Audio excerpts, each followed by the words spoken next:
If there's one thing I teach, and I want to remind you of it, it's really simple. Getting things is not going to make you happy. That's good news in a tough economy. It's a good reminder. It doesn't matter what you get. Doesn't matter whether it be money or opportunity. All those things might excite you for the moment. Even a relationship, as magnificent it may be, might be exciting for a while. But if you don't keep growing, that relationship isn't going to stay exciting. So the secret to real happiness is progress.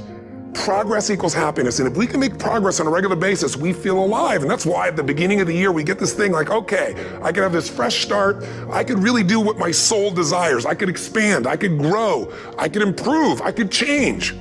Or maybe better than change, I could progress. Everyone's going to measure themselves differently because everyone values things differently. Some people value success or significance. Some people value love more. Some value just basic levels of certainty. Our whole lives are guided moment to moment by the state we're in. Learning how to change your state, not bullshit, not fake, but to go from pissed off, frustrated, freaked out to back in your center, or creative, or determined, or something that's going to move you forward. It's going to create a better quality of life for you and others. That's a critical skill set. So moment to moment in our life is controlled by our states. Yep. If you're in an angry state, you're going to respond differently than if you're feeling playful. But what controls those states long term is your model of the world, your worldview. Well, if you want a breakthrough, not just a little change, you can change laterally. You can go from being pissed off to frustrated. Right. Doesn't help you much, right? But if you really want to change, most people are trying to change. They want to lose weight, they want to make money. They go, how do I do it? They look for the strategy. But I'd like you to think of 3 S's. Strategy is where most people go first. Like, how do I do it? But how hard is it really truly to be fit and have energy? It's not that complex. It's not like reserved for the 1% or expensive to learn. You have to interrupt, you have to hide from answers to those things. The real problem is the second S, story. They have a story that says it's a set of beliefs they tell themselves over and again. I've tried everything. Or if they're single, all the good ones are gone. Whatever the story is. And if you tell yourself a story over and over again, so we convince ourselves. You always come up with a lousy story when you're in a lousy state.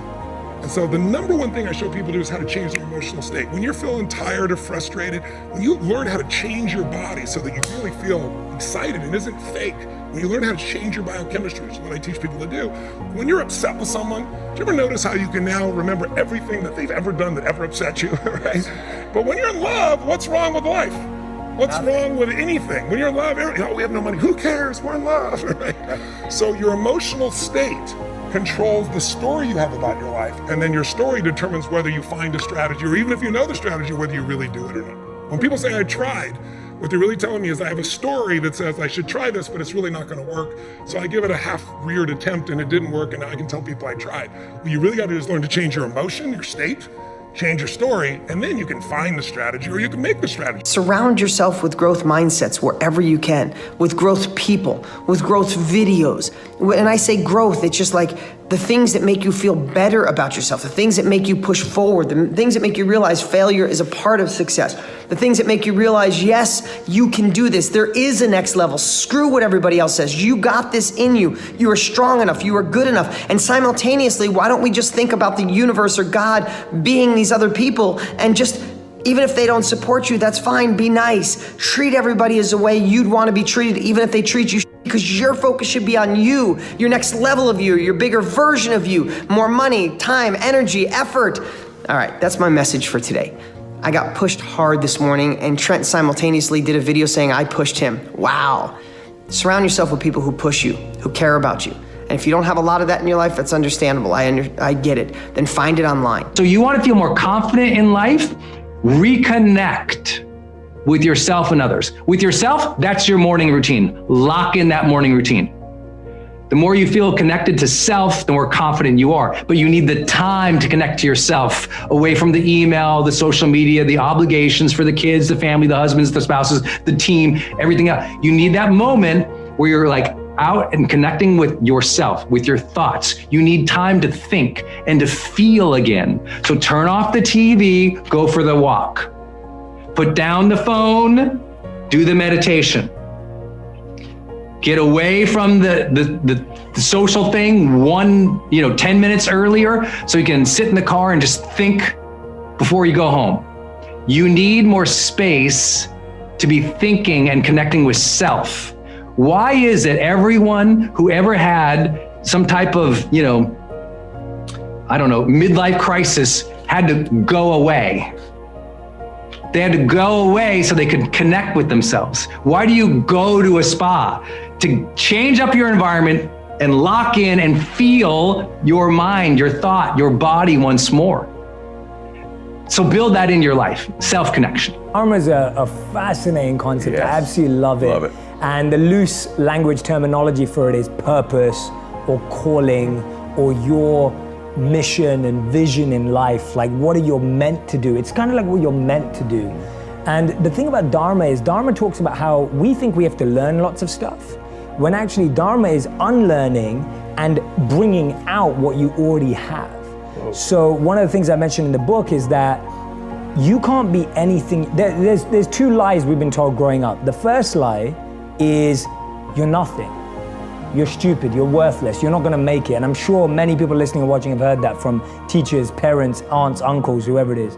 And then the other lie that we're actually told, and I don't think it's a lie, I think it's positive, but sometimes it's misconstrued, is you can be anything. Right. And we all know that's not true too. Right. And it's unfair because sometimes people get misled. You're exactly right. And the Dharma point of view is you can't be anything you want, but you can be everything you are. And what I mean by that is you have a genius.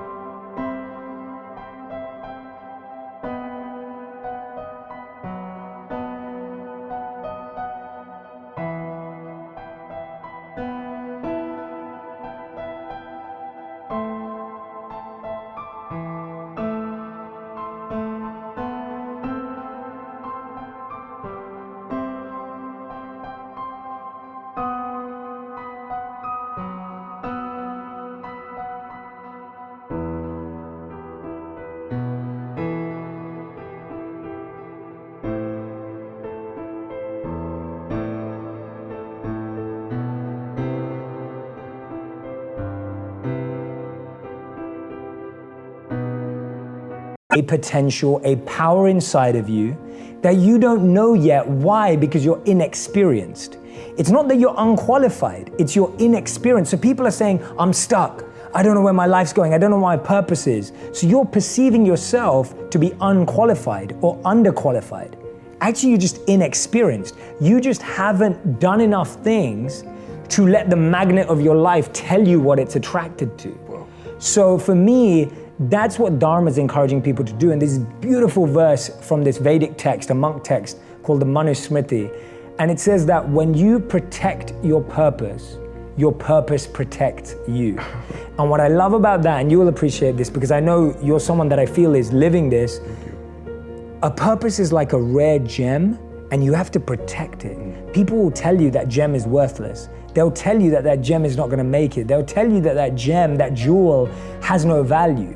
And that's why you have to protect your own purpose because the world is gonna constantly try and pull you away from it. So Dharma is it's not a belief system, it's a fact that you've got skills, genius, potential is sitting inside of you and you have not seen it yet.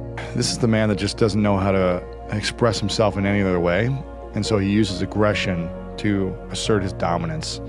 And he reacts with aggression because acting any other way isn't manly.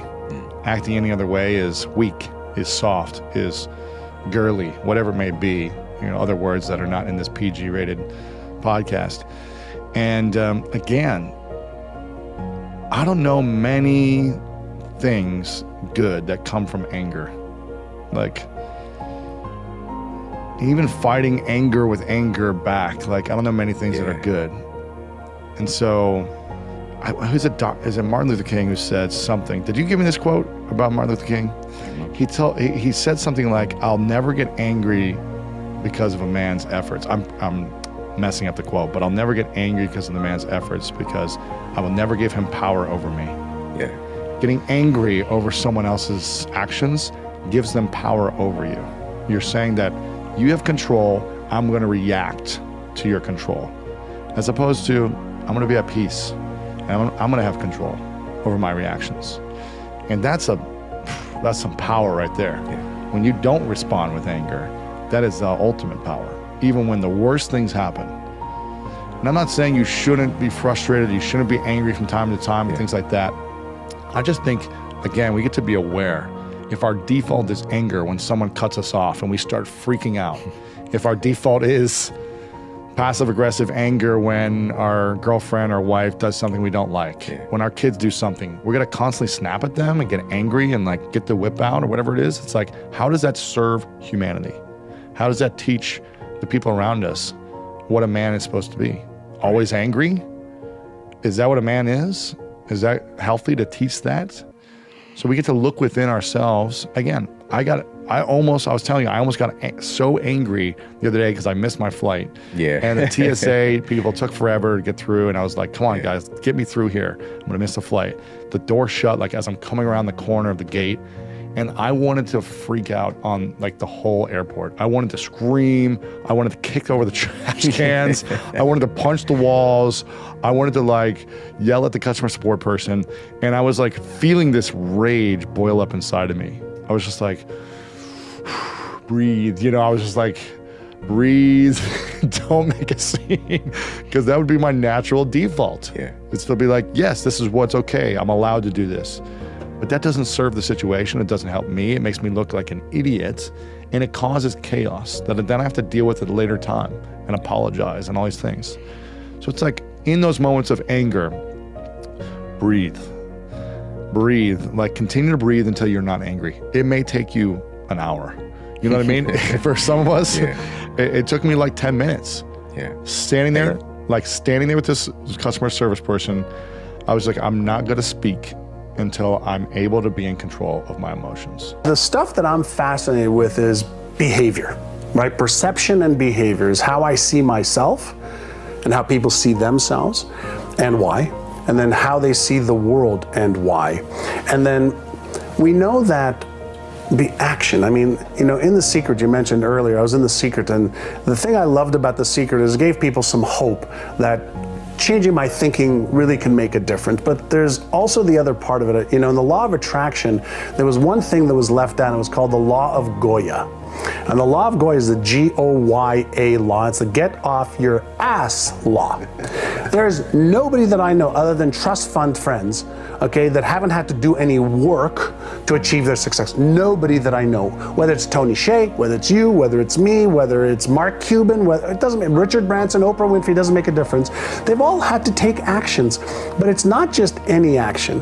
It's taking the right actions in the right order at the right time consistently. And so I've been fascinated with how do we help people develop the mental, emotional, and behavioral habits that lead to success. Because that's the key, mindset, skill set, and action set. That's the formula.